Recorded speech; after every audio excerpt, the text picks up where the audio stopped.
Hi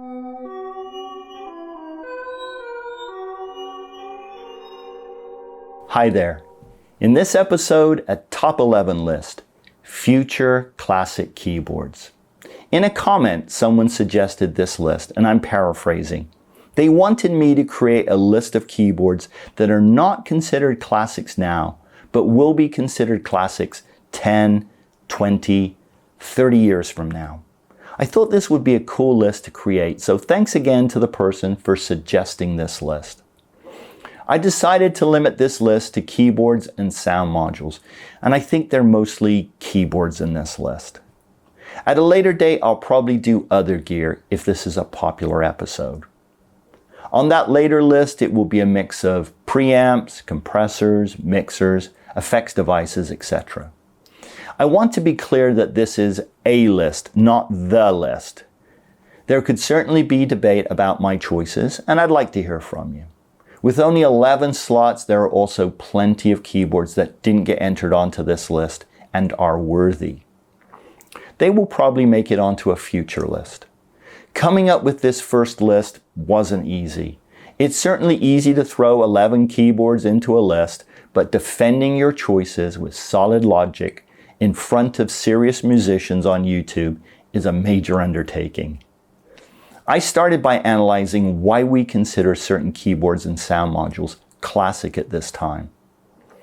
Keyboards like Jupiter 6, Jupiter 8, Rhodes Piano, Wurlitzer Piano, CS80, Prophet 5, Mini Moog, Memory Moog, OBXA, Oberheim Expander, Hammond B3.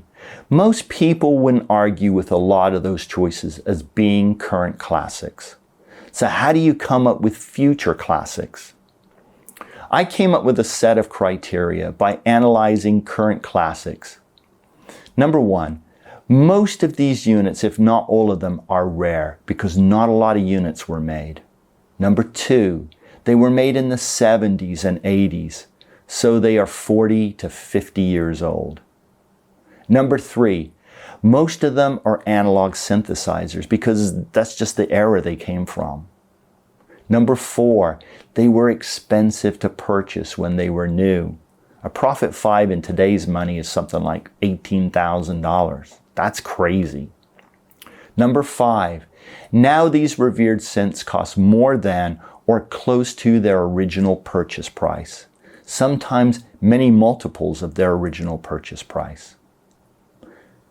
Famous artists and bands use them and help to make them classics, like the song Jump and the video OBXA. Everybody knows the OBXA from the Jump video.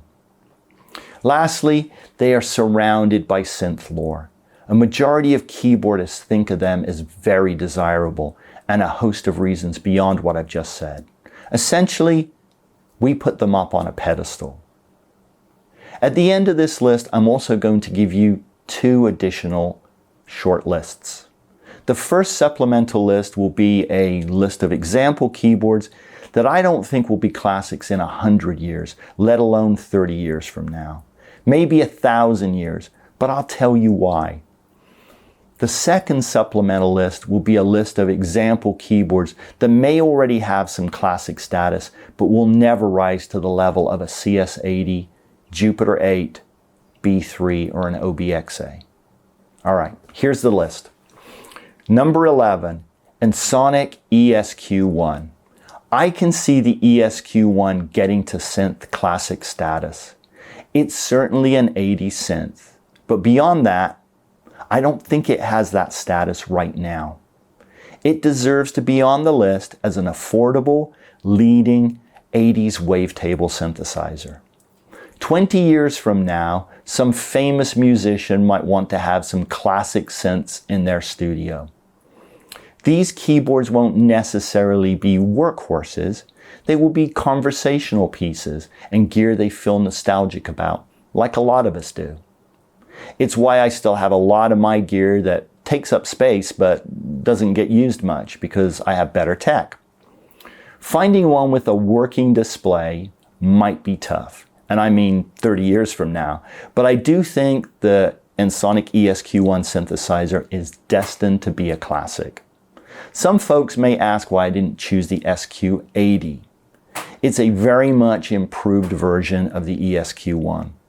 I think the SQ80 might get there, but the ESQ1 will get there first because it came out first.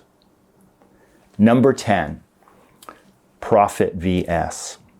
I can see the Prophet VS getting to synth classic status for the same reason as the ESQ1. It's marquee sound generating technology. Vector synthesis was substantially new at the time. Most people couldn't figure out how to program the VS. It was as mystifying from a programming standpoint as the DX7. Still, there's something about it and the way it sounds. It was Sequential's last hurrah before they were sold off to Korg and Yamaha. I've played the VS, though not recently. I remember articles that stated the keyboards were notorious for failing right out of the box, and I know that the rack mount versions command higher prices. I recall some cool sound effects on the VS I played, but I can't remember its mainstream sounds. Some folks may think it already has classic status. It's certainly expensive, but I don't hear people that I know saying, I wish I had a VS. Not like I hear them saying, I wish I had a Jupiter 8 or a Mini Moog.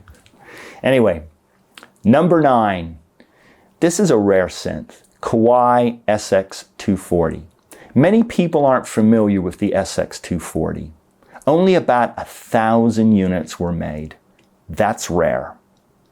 I recall seeing 2 in a Miami store for sale used, circa 1990 at bargain basement prices. And by bargain basement, I mean $250 each. I asked the guy if he'd take 240 since it's a 240, and he said yes. But I really didn't want one. I kind of regret not buying one now. It's a true 8-voice analog synth with dual and split modes. It uses parameter entry editing, but there are facets to the editing that make it easier than most to get around. That's mainly a lot of illuminating LEDs. It has MIDI, a permanently attached power cable, and tape loading and saving of patches. I think of it as a desirable, good sounding synth with relatively warm pads and punchy bass sounds. There is an ensemble chorus effect that really helps the pads. The prices you'll pay certainly reflect that it is becoming a desirable synthesizer. I don't think that most people would call it a classic at this time, but with its super low production numbers and decent sound, I think it will get there. Number 8. This is going to be somewhat controversial, I think. Roland D50. I believe the D50 will get to classic status if it isn't there already. LA synthesis was an answer to the dominance of the DX7 without going completely into sampling. It has 8-bit sample attack transients glued onto a synth tail. Roland has to get credit for creating this type of sound engine. Memory was super expensive, and they came up with a hybrid solution. It really was brilliant for the time, and sales of 200,000 units support my comments. The large number of units manufactured is probably the biggest obstacle to classic synthesizer status, but I still think it will get there.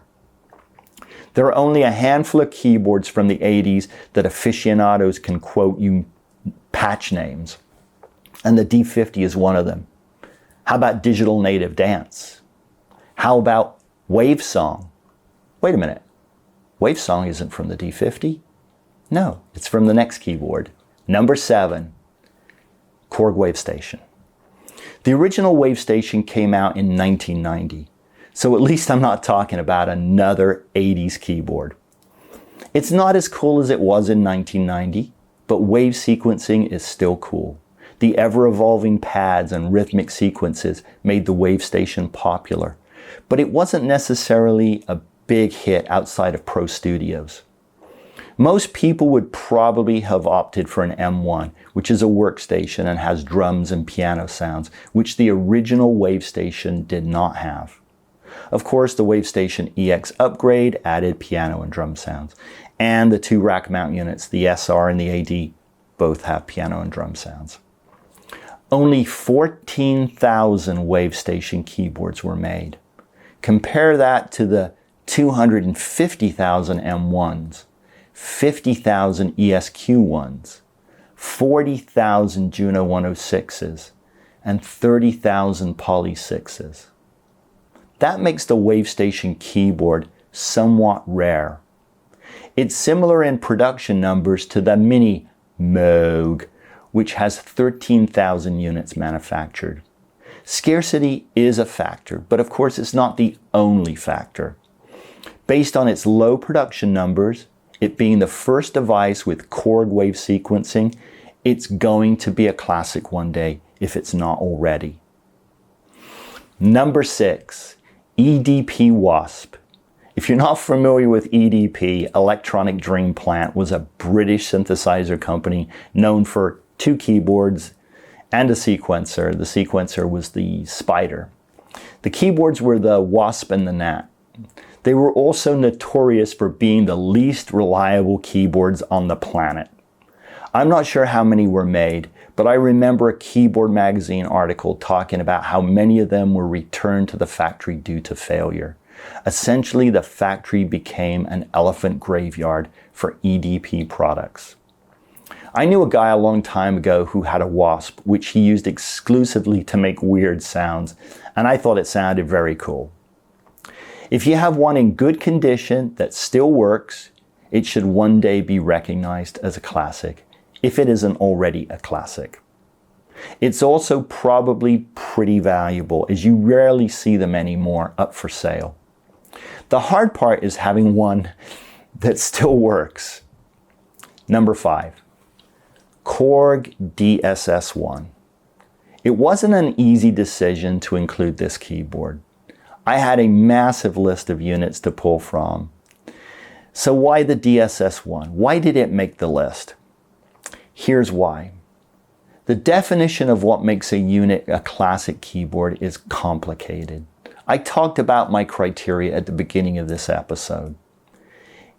It's the number of units made, functionality, the way folks perceive it, perhaps a cool background story, and this unit has some of that and the story.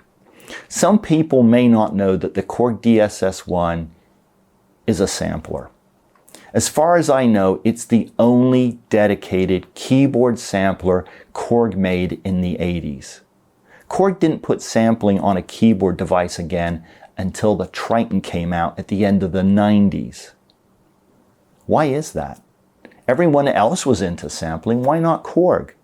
The DSS-1 came out in 1986. The rack mount version, the DSM-1, came out in 1987. In 1988, Korg released the best-selling 61-note keyboard of all time, the M1. It was Rompler's galore from that point on. Not just for Korg, for lots of companies. I can see a keyboard collector showing off their studio to a friend. Here's my Jupiter 8, Mini Moog, CS80. Then they get to the poor DSS-1 and their friend says, "What the heck is that thing?" Perhaps the collector gives them the background story I just gave you. I'm not convinced we will truly be able to call the DSS-1 a classic, but it's going to be rare and it's already got a cool backstory. Number 4, Alesis Andromeda. So this came out circa 2002, and I was at the NAMM show. If you've seen some of my episodes where when I'm pointing the camera this way, you can see the NAMM poster on the wall that I picked up when I was there.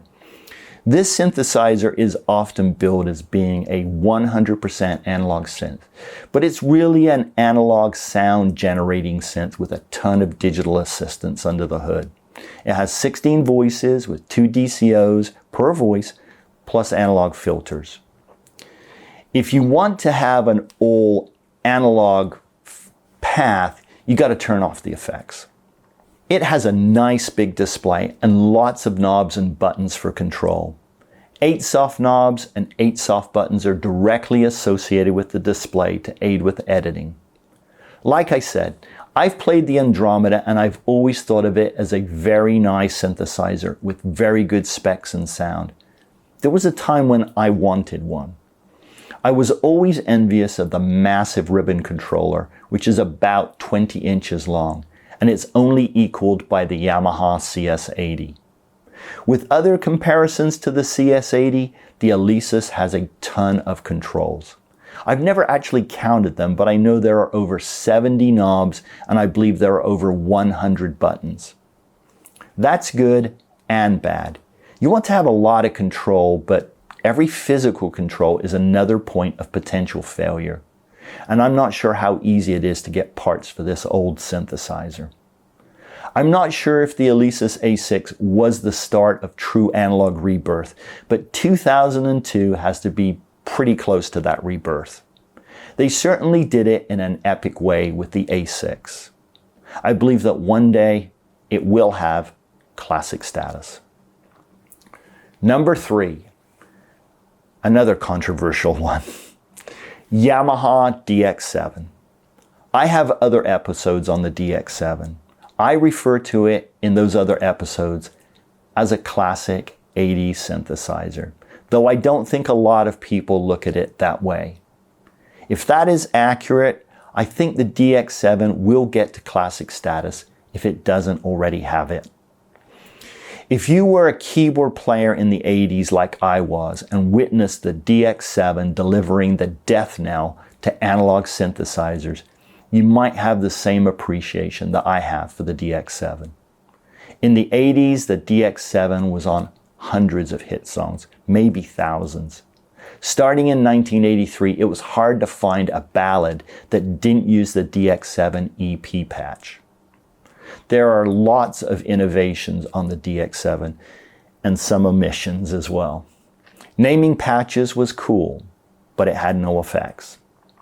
Also, if parameter entry editing on the membrane switches wasn't hard enough, figuring out how to program a DX7 certainly was tough.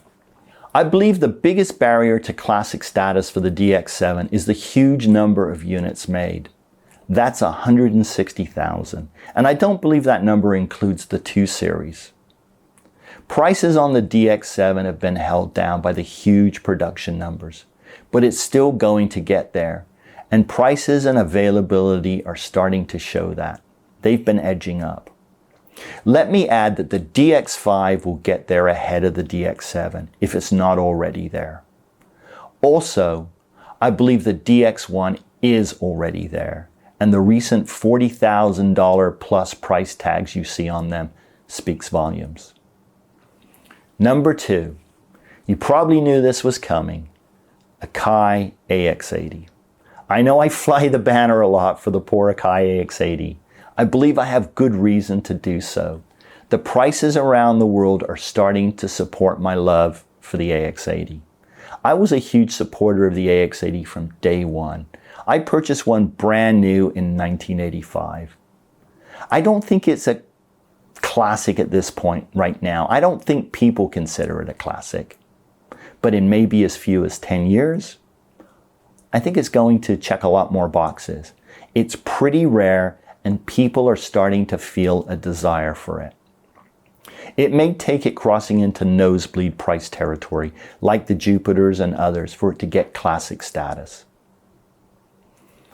Number 1, for being a future classic, Waldorf Q, 1999. It gets the number 1 spot for being one of the big daddies of virtual analog.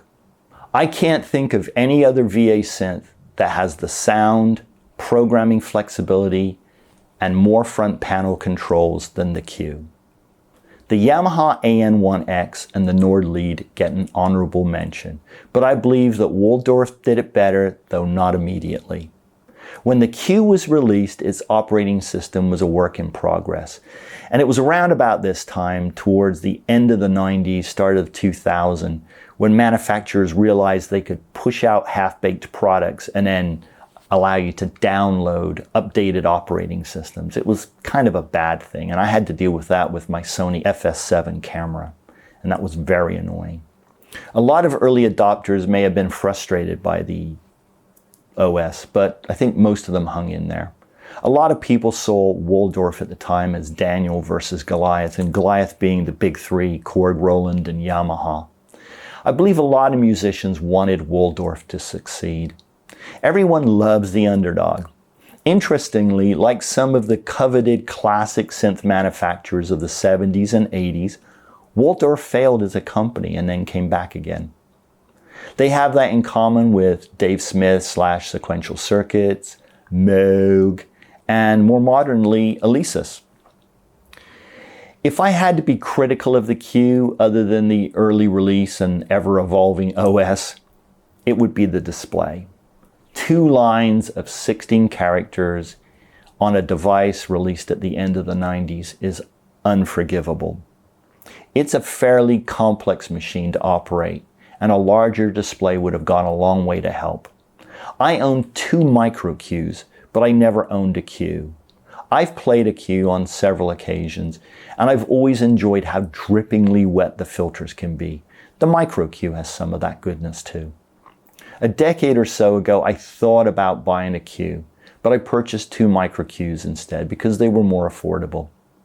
I was never a fan of the bright yellow color, but the Q looks great in dark blue, and the dark blue versions sound better. I'm just kidding. They all sound the same. I believe it will reach classic status in 2 or 3 decades. One last comment about the Q, and it also relates to other units. Special editions will be more sought after when a unit makes it to classic status because they are going to be even more rare. The Centennial version of the DX7 is already in nosebleed price territory. The last one I saw for sale sold for $5,000. That will apply to the Phoenix edition of the Q. So here's my first additional list, not going to be a classic synth in my lifetime or yours. Korg Kronos / Oasis. I love my Korg Kronos. I think it's the best keyboard ever made, bar none. But it's really just a computer with a keyboard and a bunch of controls on it. So I just don't see that becoming a classic. Most Romplers. Yeah, I said the M1, but that's because it was epic, and it was the first Rompler, really, the first mass-produced Rompler. Most samplers in general, because I just don't see how those would get to classic status. They're just loading sounds from disks or hard drives, and I don't really want to get into it, but I don't think they'll get there. The Synclavier and the Fairlight, sure. But things like a Roland S760 or an S50, I don't see it. Most and probably all clones, like a lot of recent Behringer gear. I'm not saying that any of this gear doesn't sound good, I just can't see it getting to classic status anytime soon. My second list.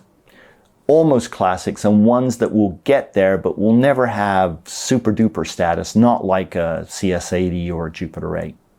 There are so many that I just wanted to give you some examples and why. Degrees of classic status. I wanted to talk about this. To me, there's some kind of line here. And on this side, we have things that are not classics right now, and they may never be. For example, Behringer DeepMind. It would be somewhere over here. And then it gets to some point, and there's a gray area, and there's a gray area over here, and then here it becomes a classic. And as you go further this way, it becomes more of a classic. I think most people would call a Jupiter 6 a classic. But is it as much of a classic as, say, a CS80? And I think the answer is no. So I think Roland Juno 106 is not there yet, but it will get there pretty soon. 40,000 units made is not that many, but it's still significant. Roland JX3P. Not the best Roland synth of the time. It was kind of a filler synth between the Juno 60 and the 106. And I recently made it number 1 on a list, even though I don't particularly care for it, though I think it sounds pretty good. But it's kind of a dog with fleas. There's a lot of issues with it. Korg Poly 6. I think the Korg Poly 6 will get there if it's not there already. Anyway, thanks for staying around to the end, and I have something else to add if you want to stick around. When this episode was suggested, I believe the person making the suggestion was hoping that I identify more modern keyboards from, say, the 2010s and the 2020s that will one day be classics. I looked at those eras and couldn't come up with much to seriously consider. Just about everything out there right now is recycled technology. There is some great tech out there, depending on how you feel about clones of classic gear, recycled specialized technology, which I'll explain in a minute, and the resurgence of some big names. 30 years from now, I believe clones will still be thought of as the inexpensive copy, but I don't think clones will ever get to the level of, say, a CS80 or a Jupiter 8. It's just not going to happen. By recycled specialized technology, I mean the wave station. So it's manufacturers like Yamaha and Korg releasing new versions of FM synthesizers and wave sequencing, such as the Wave State and the Reface. While it's great tech, it's just not earth-shattering, and we haven't had anything earth-shattering in a while. Recycled tech can be very desirable tech. It has modern manufacturing advances with classic sound, but once again, I don't think these products will ever be considered classic keyboards, certainly not in the sense of Jupiter 8, CS80, Oberheim 4-voice, etc. The resurgence of big names is a tougher question. And I have to tread gently here because I know a lot of people have a lot of love for Dave Smith and Bob Moog. But I'm still going to be honest, and this is how I feel. I believe there is a reasonable likelihood of the new and reissued devices from manufacturers of products that bear the names of these two icons in the industry becoming classics. I think there's a reasonable likelihood of that. Obviously, the 70s and 80s products from Sequential and Moog will be classics at some point. I believe it will be everything they made during those 2 decades at some point. Even instruments that are considered not so good, like the Max, the Multi-Track, and the realistic MG1, I think those are still going to be classics. When it comes to classic synthesizers, I know some of my subscribers and viewers have classic synths, and we can all be a little bit envious. I own a Juno 106, an AX80, a DX7, and a Poly 800. I also own a D70 and a few other synths that I don't talk about. They are at or getting to classic status. I love having them and doodling on them, reminiscing and being nostalgic, but they are not my workhorses. I spend most of my time on the Kronos, which is my master keyboard controller, triggering sounds in Contact and other computer-based virtual instruments. Still, I love talking about this old stuff. It's great to reminisce. And thanks for watching. Hopefully I haven't wasted your time. Take care. I'll be back in another episode soon.